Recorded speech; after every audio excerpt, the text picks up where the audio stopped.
Salut tout le monde, c'est Mathieu, j'espère que vous allez bien. On se retrouve aujourd'hui pour une toute nouvelle vidéo. On va parler du titre du Real Madrid. Ça y est, ils sont sacrés champions d'Espagne après leur victoire jeudi face à Villarreal sur le score de 2-1. Les hommes de Zinedine Zidane ont été chercher leur 34e titre. On va donc revenir un petit peu sur leur saison. Je vais tisser un bilan sur la saison 2019-2020 du Real Madrid. Et en fin de vidéo, je vous donnerai mon avis si le titre du Real est mérité cette saison. Avant de commencer, avant de parler un petit peu de la saison du Real Madrid, je vous rappelais donc que le Real était vraiment en bataille pour le titre avec son rival numéro 1, le FC Barcelone. Donc ils sont premiers avec 86 points. Avant la 38e et dernière journée qu'ils vont jouer face à Leganés, ça ne changera pas au niveau des places. Le Real sera premier et le Barça sera deuxième avant la 38e journée face à l'Aves. Ils ont donc 79 points, eux qui sortent, on va le voir juste après, d'une défaite face à Osasuna sur le score de 2-1. Comme je viens de vous le dire, donc le FC Barcelone a perdu face à Osasuna sur le score de 2-1. Ils auraient pu vraiment s'en mordre les doigts en cas de non-victoire du Real Madrid face à Villarreal. J'ai mis le goal de Valence, excusez-moi, je me suis trompé, c'est face à Villarreal qu'ils ont gagné 2-1 du côté du stade Alfredo Di Stefano, donc leur stade d'entraînement. Ils ont gagné 2-1 face à Villarreal et non face à Valence, petite erreur de ma part. Donc le FC Barcelone a perdu face à Osasuna 2-1. Ils ont vraiment pu s'en mordre les doigts en cas de non-victoire, de nul de défaite du Real Madrid, car si le Barça aurait gagné face à Osasuna, le Real n'aurait pas gagné face à Villarreal. Tout serait joué sur la dernière journée. Donc c'était Barça Alaves, je crois, et Real Leganés.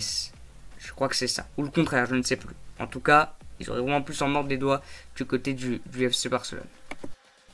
Donc comme je vous ai dit, je vais aussi tisser un petit bilan de cette saison du Real Madrid. Donc en vous donnant les flops et les tops du Real. Donc j'ai mis beaucoup de tops et quelques flops, donc j'ai mis 3 flops. Bon, c'est des flops, surtout parce qu'ils n'ont pas beaucoup joué, surtout deux, Luka Jovic et Gareth Bale. Après Hazard, c'est parce qu'on attendait surtout beaucoup plus de lui, beaucoup plus d'Eden Hazard. L'acclimation du côté du Real Madrid n'a pas été bonne cette saison, ça le sera peut-être mieux la saison prochaine, mais cette année c'était un petit peu compliqué pour Eden Hazard. Plutôt après le confinement c'était plus intéressant, mais en début de saison c'était vraiment compliqué. Il s'est blessé, aussi une lourde blessure, donc il a loupé beaucoup de rencontres. Après il y a Luka Jovic parce que lui aussi on attendait peut-être plus de temps de jeu, il n'a pas beaucoup joué. Après bon, avec Karim Benzema c'est quand même très compliqué bien évidemment de jouer quand il y a Karim Benzema qui est au même poste que vous. Et puis Gareth Bale, parce que c'est la fin je pense de Gareth Bale, on l'a vu face à Grenade dans ce qu'il a fait sur le banc. Donc c'est la fin pour moi de Gareth Bale du côté du Real Madrid, il n'a pas beaucoup joué. Donc j'ai pas trouvé d'autres flops, donc j'ai mis ces 3 flops là. Peut-être qu'il y en a d'autres, dites-moi dans les commentaires si pour vous il y en a d'autres. Donc Luka Jovic, Eden Hazard et Gareth Bale. Et enfin, on va parler des tops donc, du Real Madrid avant que je vous donne mon avis sur le titre qu'il méritait ou pas. Donc j'ai mis beaucoup de tops, j'ai mis Thibaut Courtois qui a pas fait une grosse saison l'année dernière, mais là cette saison c'était vraiment pas mal du tout de la part de Thibaut Courtois, surtout après le confinement. Vraiment, il a fait des arrêts énormes, il a été vraiment très bon, très décisif. Sergio Ramos, bien sûr, avec 10 buts, enfin c'est exceptionnel, le capitaine du côté du Real Madrid, que ce soit offensivement et défensivement. Karim Benzema, voilà, il n'y a pas besoin de dire pourquoi. Karim Benzema il est énorme. Ferland Mendy a été vraiment très bon, je trouve meilleur que Marcelo. J'ai beaucoup aimé le turnover de la part de Zinedine Zidane avec un coup Marcelo, un coup Ferland Mendy. Carvajal aussi sur l'autre flanc, côté droit, qui a été bon. Et Federico Valverde aussi, qui a été très bon. Cette saison, il y en a d'autres, Casemiro, Kroos, Modric, enfin, il y en a d'autres qui ont été très bons. Varane aussi, mais j'ai mis ces joueurs-là, pour moi, qui ont vraiment été les tops du Real cette saison. Et enfin, je vais répondre donc un petit peu au sujet de la vidéo. Est-ce que le titre est mérité? Pour moi, oui. Amplement mérité de la part du Real Madrid qui a fait une grosse saison là. Ils ont enchaîné je crois 9 ou 10 victoires d'affilée. Tous les matchs en fait du confinement ils les ont ni perdu ni fait un match. Ils ont tout gagné. Même s'il y a peut-être des histoires de penalty, des choses comme ça.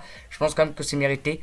Surtout que derrière le FC Barcelone c'était compliqué et le FC Barcelone n'aurait jamais mérité leur titre. Vraiment jamais. Là ils se font battre face à Osasuna. Ils ont perdu des bons face au Celta Vigo, face à beaucoup d'équipes largement plus faibles qu'eux.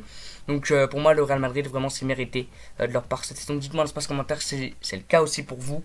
Si vous pensez aussi que c'est mérité ce titre du Real Madrid. Pour moi oui, seul l'est. C'est la fin de la vidéo, j'espère qu'elle vous aura plu. C'est le cas, n'hésitez pas à liker, commenter, partager, à vous abonner. On va se retrouver comme d'habitude mercredi. Dans l'espace commentaire, dites-moi vos flops, vos tops et est-ce que le Real a mérité son titre cette année.